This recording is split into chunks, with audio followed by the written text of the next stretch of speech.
point of view of the algorithm design, it is the same as the algorithm given to you in the notes. Okay, now the only differences in the exercise and compared to the notes is that in the notes we assume every operand in the expressions is only a single letter. Okay, so the steps to retrieve a symbol that can be either an operand, an operator, or a bracket. Okay, these steps is the same for all possible cases.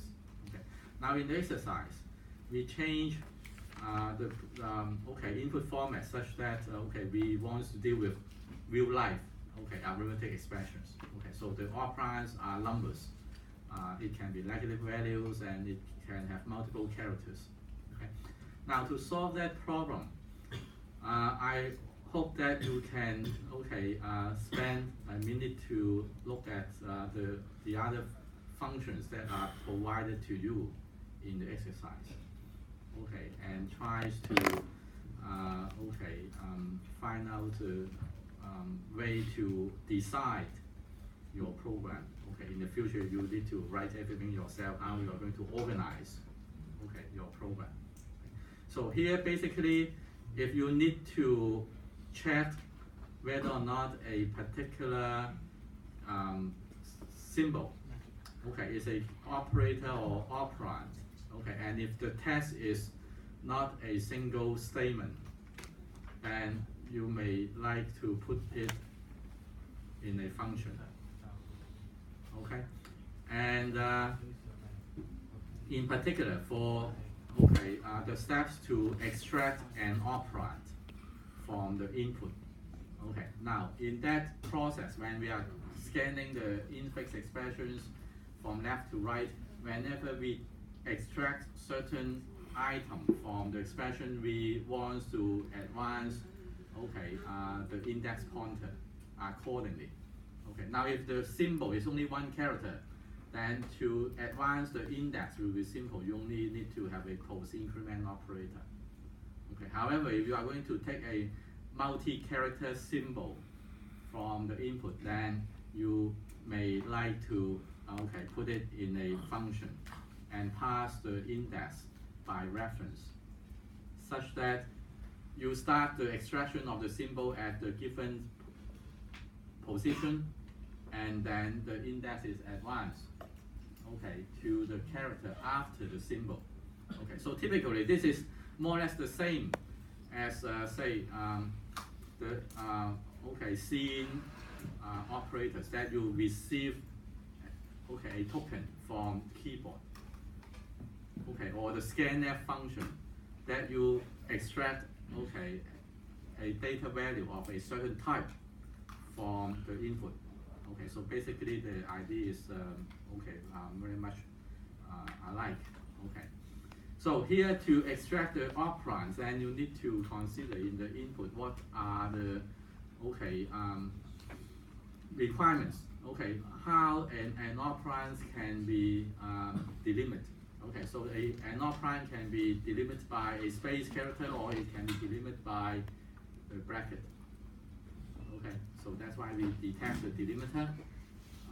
We find out the start and end index of that operand, and then we extract the string, the substring, and afterward update the index I before we actually return the operand. Okay. Now with this help of the functions, then what you need to do is to do some minor refinement to the algorithms that is given to you in the notes. Okay. Now in the notes, the way the algorithm is expressed is that the first test is whether or not the symbol is an operand, and then followed by the test if the symbol is a open bracket, close bracket, and otherwise it is a operator. Okay. Now if you look at the program given to you, to test if the character at the given index is the bracket is simple. It's always one single comparison statement. Okay. Now there's a function to help you to determine if the character at the particular index is an operator.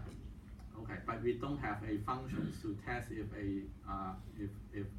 the current position is the start of a operand.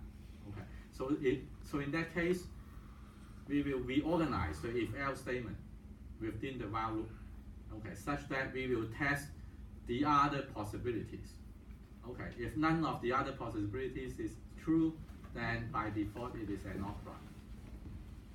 Okay.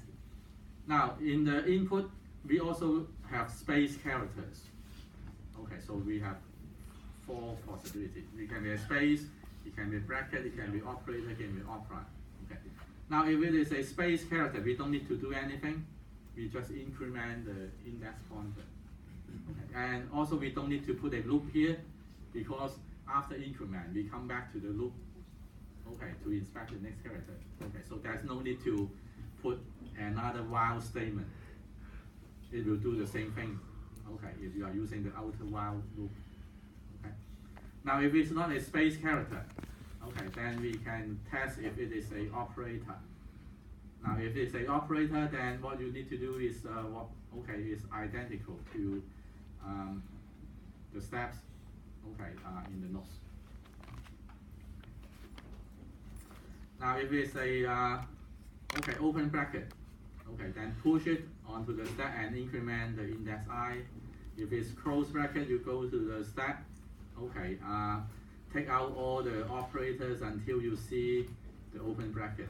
Then you discard the open bracket, okay, and also the index I can be incremented. Now finally, it is an operand. Then the operand can be output to the postfix string. Okay, now if the string is initially empty, okay, then you can simply put the operand into the postfix string. Now if the postfix string is non-empty, it means that it has some contents, okay, originally. So when you add the next element, then you need to put a space to separate the items. Otherwise, say multiple operands or some operators may be put together and cause confusion. In particular, if the last character is a minus sign, then you put a number, then you confuse the system. Then you may produce a negative value. Now, when you are using the string concatenation operator, then you don't need to worry about the end of string delimiter, because it will be taken care automatically by the string concatenation operators. Now the infix to postfix conversion function, you only need to take care of a few things. For the space, how you're going to deal with the space characters, reorganize the if-else statement order, then the rest are the same. Now for the prefix to postfix conversion. Now, to do this conversion, we also make use of a stack. But now when we put something onto the stack, we need to also include some control information.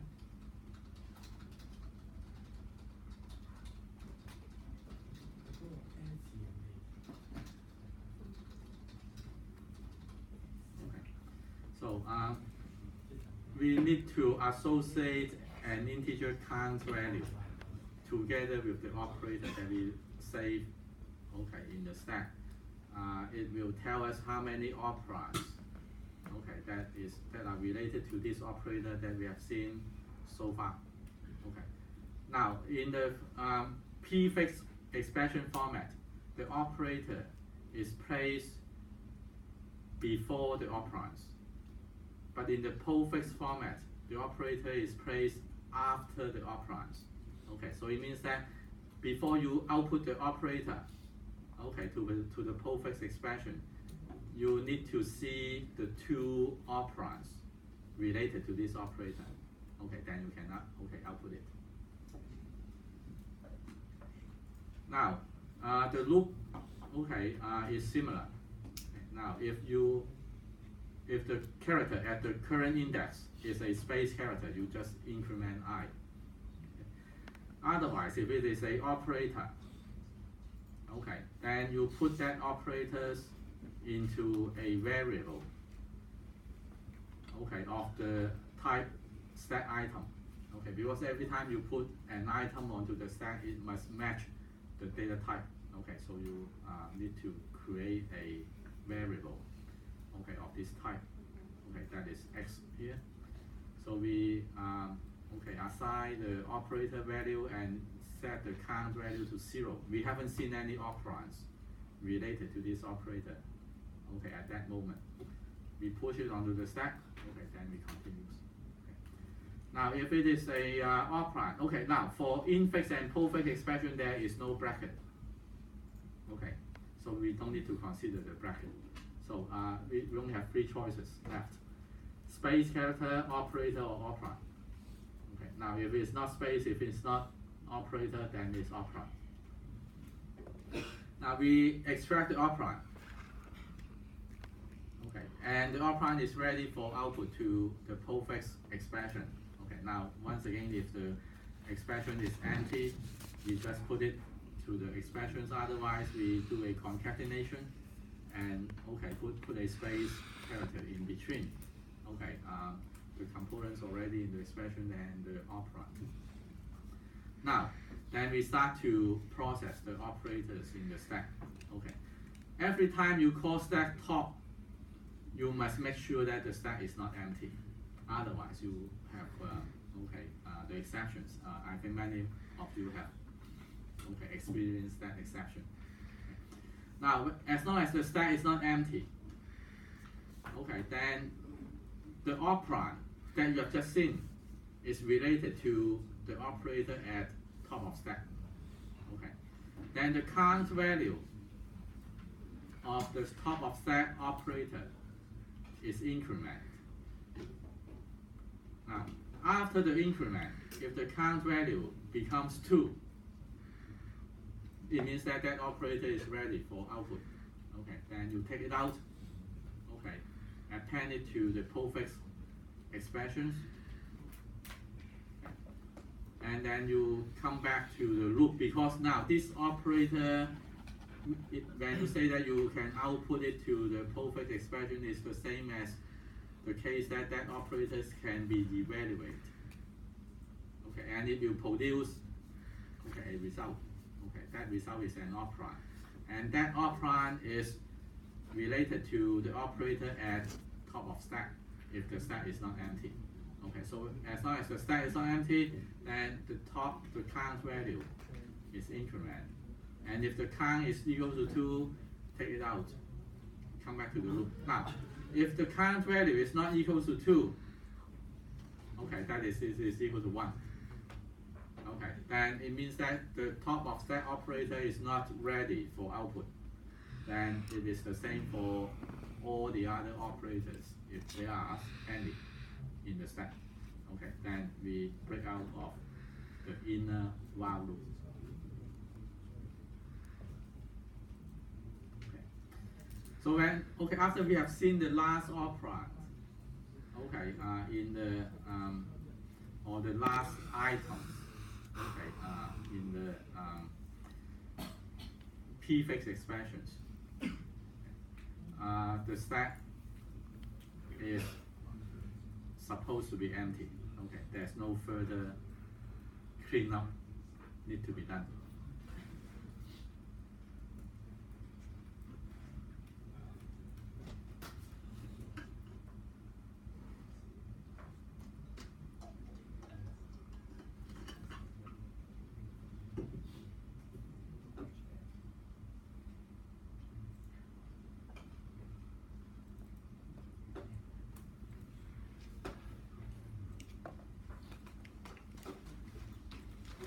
Now, before we start the discussions of binary tree, is there any questions you'd like to ask?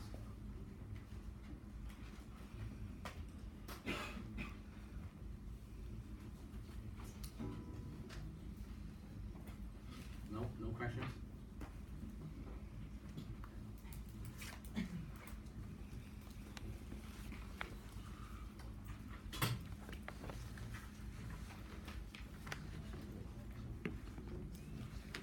Now, so far in our discussion, okay, we have used arrays, mainly arrays, okay, and linked list, right? Arrays and linked list, okay, or say one-dimensional array and linked list are linear structures. Okay, two-dimensional arrays is a two-dimensional structure, but it is rectangular. Okay. Now, in this world, okay, very often we have some data, okay, where the relationships, okay, are not linear. Okay, for example, very often we talk about the family tree. Okay, so we have the parents, and then the children, the grandchildren, and so on. Okay, so there are the relationship between two people in the family trees. Okay, the relationship is not always a linear relationship. Now, binary tree, okay, is one commonly used data structures in computing for representing informations that have this kind of hierarchical relationship. Okay. Now, the definition of a binary tree is defined recursively. Okay. So a binary tree, okay, means a finite set of elements. Okay, so it is a collection of elements. Okay, that collection is either empty. Okay, in that case we have an empty tree. Okay, or if the tree is not empty, okay, that collection is not empty, then the collection is divided into three disjoint subsets, three disjoint partitions, such that there's one of the partition has a single element. We call it the root. Okay, and then we have two other partitions. Okay, and they are called the left subtree and right subtree of the root. Okay, so every set is divided into three partitions.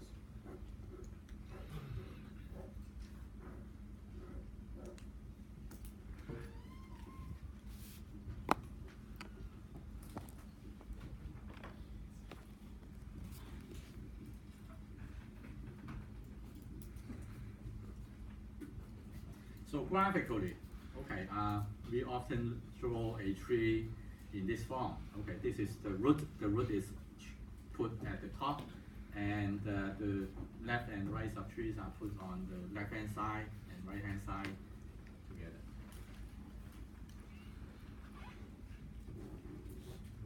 Now this is a tree that we see, okay, in real life, and this part is the root. The root is underneath the ground. Okay, but for computer science, when we draw a tree, the root is at the top. Okay, not at the bottom. Now, when the tree has multiple elements, we often like to show the actual structure of the tree in this form. Okay, rather than just put a triangle and then say this is the left subtree and the other part is the right subtree. Okay. Now, based on this diagram, we defined certain relationship. Now, the first properties of a binary tree is that for every node, it can have at most two descendants. Okay, so it has two edges connected to two other nodes. Okay, so that because of these properties, then it's called binary. Okay, there are only two. Okay. Now from this diagram, there are a number of different relationships. The first one is the parent-child relation. Okay. Now in this tree, A is the root. Okay. When we draw the subtree, then the root is at the top of the subtree. Okay. We say that B is the root of the subtree and B is the child of A. Okay. Now this have a direct link, okay, then it's a parent-child relation. Okay, so B is a child of A, C is a child of A. Now, if you read some textbooks that are written long times ago, then the terms used is father and son. But female students don't like this term. They complain that there's a sexual discrimination. Okay, so now we all use terms that are neutral. Okay, to both male and female. Okay, so that's why we say it's a parent and child. Okay, so the parent can be mother, can be father. Okay. And B and C are the children of A. Okay, so in the old days we say that they are brothers, but today we say that they are siblings. Okay. Now in real life, we may say that E and F, okay, are nephew. Okay, but in computer science, in the binary tree, we don't have this relation defined. Okay, we don't define that E and F are nephew. Okay. Now ancestor and descendant. Okay. Now the tree, okay, a tree is a cyclic graph. Okay, a cyclic graph, that means that there's no loop. Okay, when you move from one node following the edge to another node, you cannot, okay, go backward. Okay, so there's no loop, okay, that allows you to go backward. Now, a simple path is defined to be a sequence of nodes. Okay, that we start from the root. Okay, we start from the root. Okay, move along a path. Okay, then this path is called a simple path. Okay. Now, if you move along, okay, this path, okay, then all the nodes along the path, okay, A, okay, is the ancestor of X. Okay, because we visit A before X, so A is the ancestor, okay, of X. Okay, and X is the ancestor of Z. Okay, so we define the ancestor and descendant relation. Okay, now if A is the ancestor of X, then X is a descendant of A. Okay, now basically, all the nodes in the tree, okay, are the descendant of the root by definition. Okay. Now, a binary tree is defined recursively. Okay, so we have the left subtree. Okay, we have the left subtree. B is the root of the left subtree. Okay, then C, D, E are the descendant of B. Okay, because B is the root. Okay, in this subtree.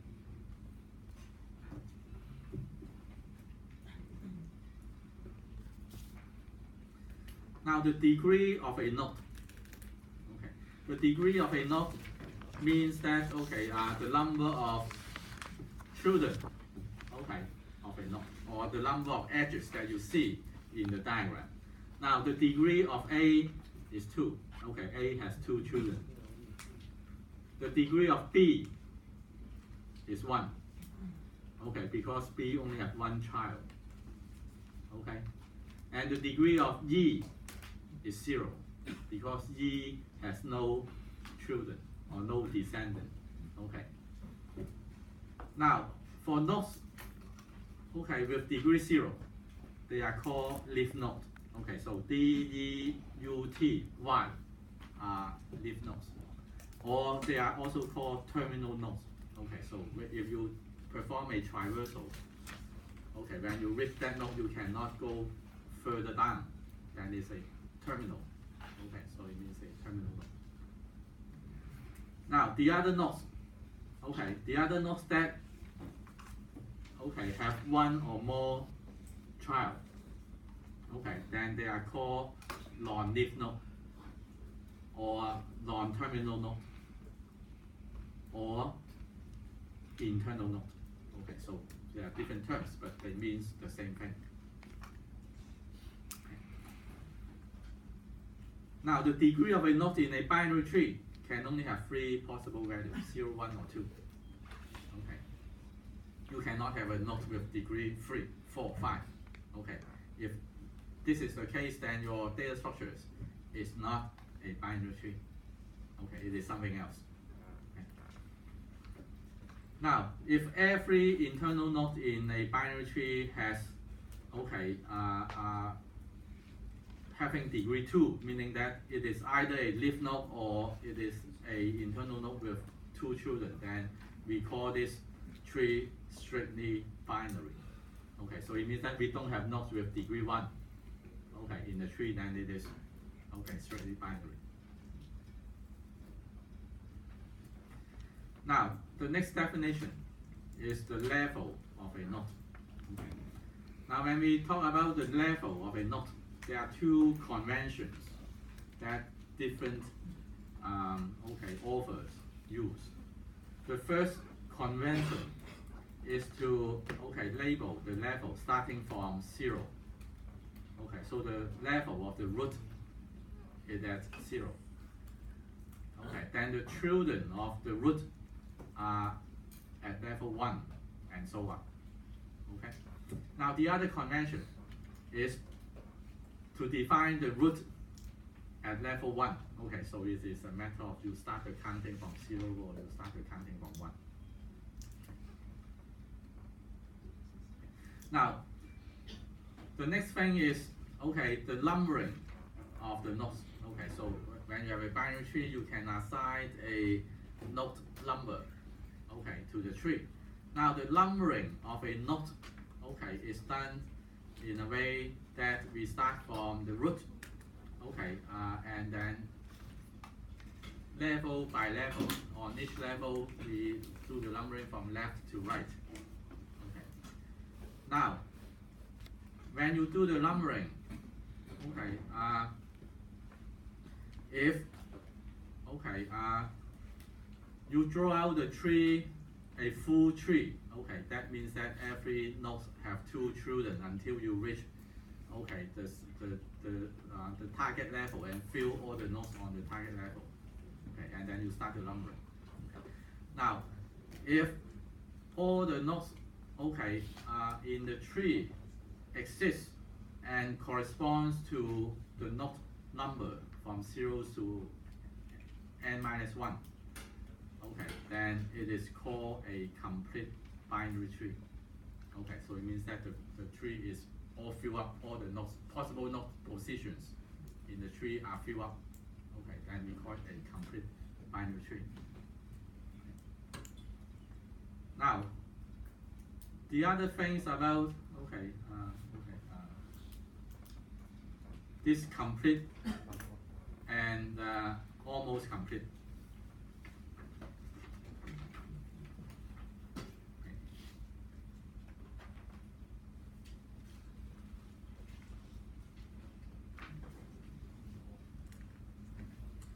Now, if we number the nodes in the binary tree in this way, if we have say 12 nodes in the tree, and the 12 nodes corresponds to node number 0 to 11, then we say that this tree is an almost complete binary tree. Now, if the tree, with a depth of 3, and it contains 50 nodes, then we say that this is a complete binary tree.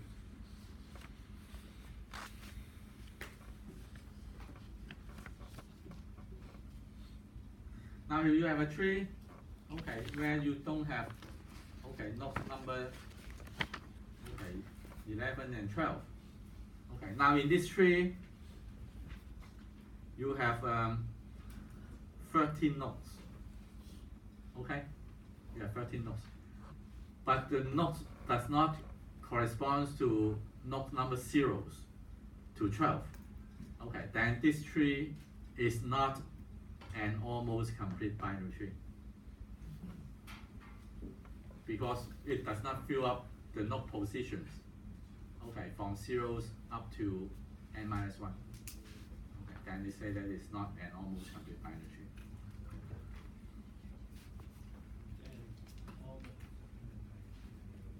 Now, the term complete and almost complete, okay, is used in my notes, but some books over use a different terms. Okay, some authors use the term full binary tree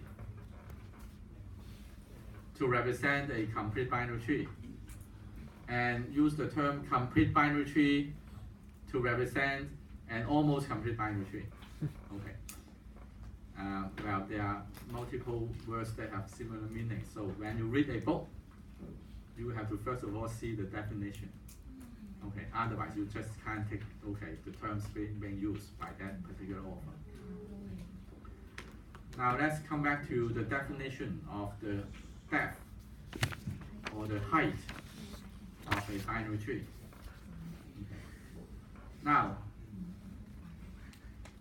the definitions of the height of a binary tree, okay, it is based on the maximum level number of the nodes in the tree. Okay. Now for this, example tree here, the maximum level number is 3. Okay, then we say that the height or the depth of this tree is equals to 3. Okay. Now if the root is defined to be on level 0, then the depth of the tree represents what? It represents the number of branches. Okay, the number of branches. 1 branch, 2 branch, 3 branch. Then you can move from the root to the bottom. Okay, so the number of branches, okay, that you can, traverse. Okay. Now the other definition. Okay. The other definitions, if the root is defined to be on level 1 instead of level 0, then the nodes on the bottom in this diagram will be on level 4. Then the depth of the tree is equal to 4. Okay. Now, if the definition is based on that convention, then the depth or the height of the tree means that how many layers of nodes that you have in your tree. Okay. So either case are being used in different contexts. Okay, so it depends on the applications.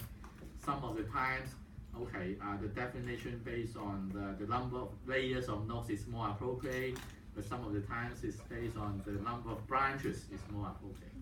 Okay.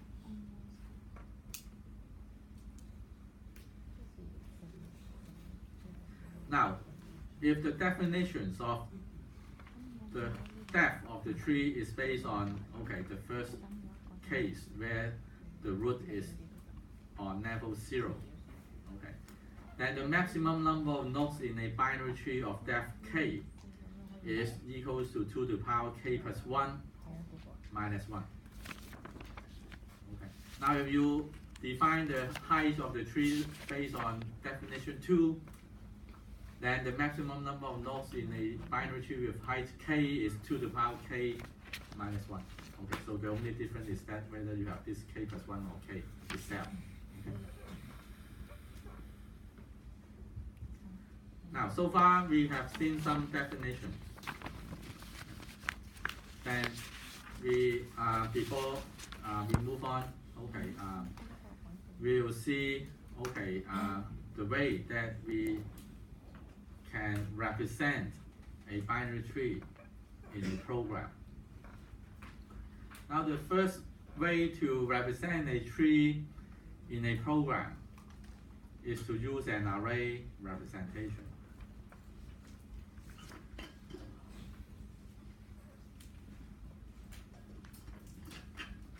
Now, Now in the array representation, okay, we simply map, okay, the nodes according to this numbering convention. Okay, so the root will be mapped to index 0, and his two children are mapped to index 1 and 2, and so on. Okay, now if you have a tree, okay, in this form, okay, we use a letter to denote the label of a node, okay, meaning that the data value of that node. Okay, then we can store, okay, the nodes of the tree in an array of this form. Okay, very nice, because it is an almost complete binary tree. Okay, now you see that if the binary tree is an almost complete binary tree, then all the nodes can be mapped to an array. Okay, 100% utilization. Okay, and you can also derive the parent-child relationship based on the index value. Now, the index value of the root is 0. Okay, then the left child of the node, okay, of a node at index I will be at 2i plus 1, provided 2i plus 1 is less than n. That is the number of nodes in your binary tree, almost complete binary tree. Okay. Now, if you have a node at a particular index, say index 5, then his parent, okay, his parent will be at index I minus 1 bracket I minus 1 divided by 2. Okay, so it will be at index 2. Okay, now take the node at index 6. 6 minus 1 is 5. 5 divided by 2 and take the floor is 2. Okay, so based on the index, we can derive the parent-child relationship. Now for a node at a given index, say index I, okay, if say I is 4, okay, then his right child will be found at index 2i plus 2. Okay, if 2i plus 2 is less than n, okay, that means is the number of nodes in the tree. Now if 2i plus 2 is greater than or equal to n, then it means that, okay, it doesn't have a right child. For example, for this node f corresponds to the index 5. Okay, then the index of the right child of f will be 12. Okay, and if we only have 10 nodes in the tree, then we don't have anything at index 12. Okay, so that's why we say that f does not have a right child.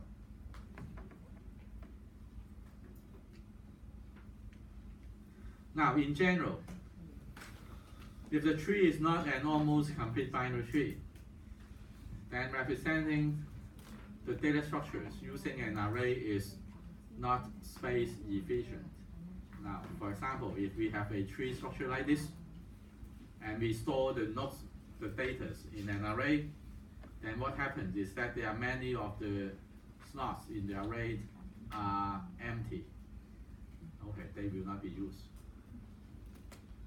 Okay.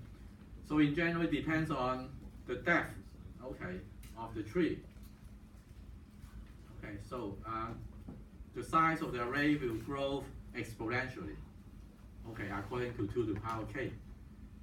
Okay, so it will not be efficient to represent in general, to represent a binary tree, unless we know that the binary tree that we are handling will always be an almost complete binary tree, then we will use an array. Otherwise, we won't use an array to represent a tree, a binary tree.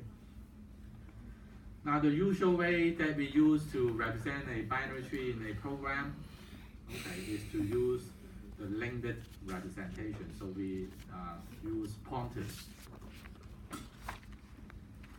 Now, the structure of a node in the tree contains typically three components. Okay, the data value that we store in the node, and then 2 pointers, left and right, okay, that points to the two children. Okay. Now, some of the times, we may also include a pointers that points to the parent. Okay, that is a child have a pointer that points to the parent. But very often in the algorithms, okay, when we design an algorithm to manipulate the binary tree, we don't need that pointer. Okay, so that's why in the discussion here, we only need 3 components. Okay, the data value. Okay, the data value is of different type depending on the application requirements. Okay, here we define it as a template. Okay. And then we have 2 pointers, left and right. That points to the left child and the right child. Now, when we have a 2-dimensional data structures, and it's not rectangular, okay. When we perform computations on a collections of data value, we need a mechanism to traverse, okay, that collection. Traverse the collection means that we want to visit or process individual data item in the collection one by one without repeating. Okay, so we will process every item in the collection once, only one time, but in a given order. Okay, so the ordering depends. Okay, we call it the traversal order. Okay, in what particular order that we will process the data in that collection. Okay. Now for a binary tree, there are 4 basic traversal orders that are often used in different applications. Okay. Now the first traversal order is called P order. In P order traversal, we start from the root. Okay, now when we have a multi-dimensional data structures implement using link, then the external reference to this data structure will be a pointer that reference the root. Okay, every time we start the processing, we start from the root. Okay. Now in the P order traversal, okay, the traversal order will be as follows. First, we will visit the root, and then we will visit the left subtree recursively using P order. Okay. After we have finished visiting the left subtree of the root, we come back to visit the right subtree of the root using P order recursively. Okay, now this is the definition. Now you see that the definition of the P order traversal is a recursive definition. Now, the next traversal order is in order traversal. Okay, now remember that according to the definition of a binary tree, okay, a binary tree is a collection of data items. If it is not empty, then it is divided into 3 disjoint partitions: the root, the left subtree, and the right subtree. Okay, now the traversal order, okay, is defined based on these 3 components. Okay, now in the in-order traversal, when you are traversing this tree, you start from the root, but you don't compute.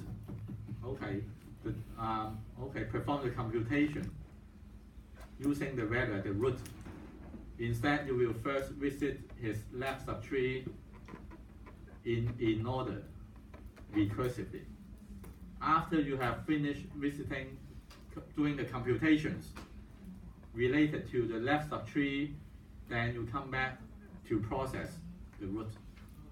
After that, you go to process the right subtree in order recursively. Now the next traversal is post order. Okay. In the post order traversal, you start from the root. Before you process, the information in the root, you first process the left subtree in post order. Okay. Then you come back to the root. You still won't process the data in the root, but you will first process the nodes in the right subtree. Okay, after you are done, you come back to the root, then you process the root. Okay, now the visiting order is first you visit the left subtree in post order recursively. Then you visit the right subtree in post order recursively. Then you finally visit the root. Now the next traversal order is not defined recursively. Okay, it's called the level order. We will visit the tree level by level, starting from the root on each level, from left to right. Okay, so this order is easy to addition. Now consider. Okay, this example tree. Now if we are going to print out the node label in the following 4 traversal order.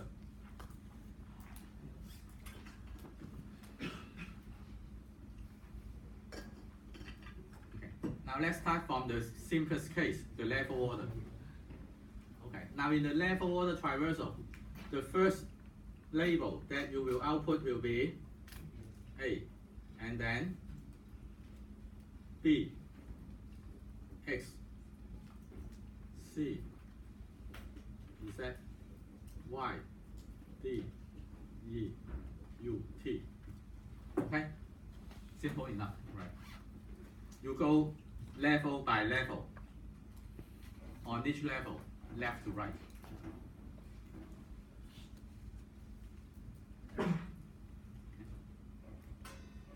Now, how about p-order?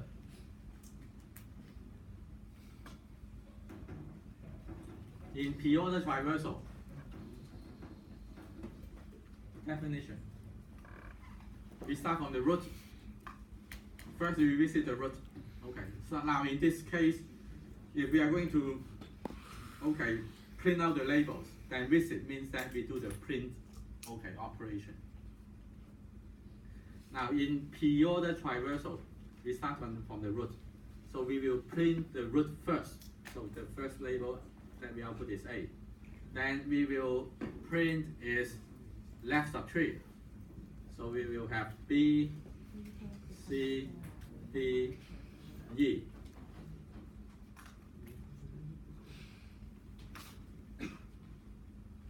Now after printing the left subtree of A, we come back to the root. Okay, we have already processed the root. Okay, now according to the p-order traversal, we have processed the root, and we have processed its left subtree. Then the next step is to process its right subtree in p-order. So the output sequence will then be X,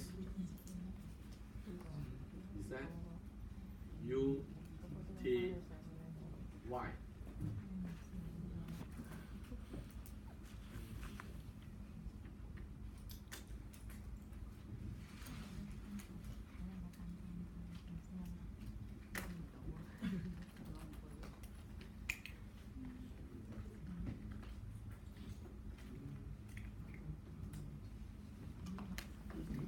Now, in order, we start from the root, but we won't process the root right away. We go to its left subtree and traverse the left subtree in order. Before we process the root, we process its left subtree in order. Before we process the root, we go to its left subtree, process it in order. Before we process the root, we process the left subtree, and then D does not have a left subtree. Okay, we come back, and now the first symbol we output is D. And the next one is C. After that, it's E. And then it's B. After B, it's A. The next one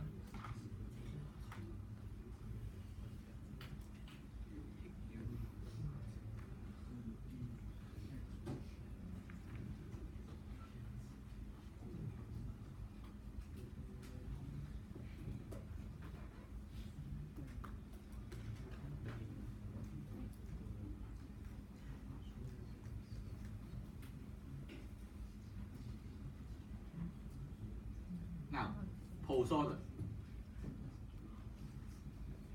Post order is we start from the root. Before we process the root, we process the left subtree. Okay.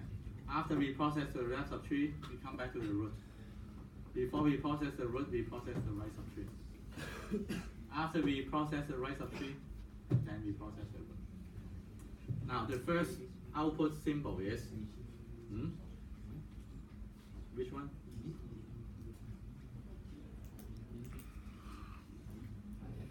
And then